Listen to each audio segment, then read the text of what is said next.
పవన్ కళ్యాణ్ గారి పాలన ఎలా ఉంది? పవన్ కళ్యాణ్ గారి పాలన అయితే అండి గత నేను తెలుసుండగా 15 సంవత్సరాలు పట్టించి చేయలేని అభివృద్ధి 9 నెలల్లోనే జరిగింది. అంటే నేను ఆ పార్టీ అలాగని కాదు, డ్రైవర్ కాలనీ అని ఉంది పిఠాపురంలో.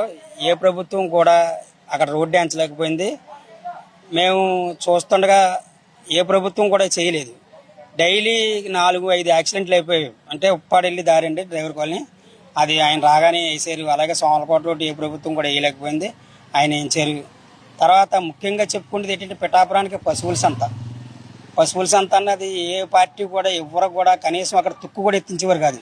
ఇప్పుడు పవన్ కళ్యాణ్ గారు వచ్చాక దానికి కొన్ని నిధులు తెచ్చి ఈరోజు ఒక 4 స్లాబ్లు, 4 గేట్లు, 4 పంపులు పెట్టిస్తున్నారు. అంటే గత ప్రభుత్వానికి ఈ ప్రభుత్వానికి ఏమైనా తేడా అన్నది మీకు కనిపించిందా?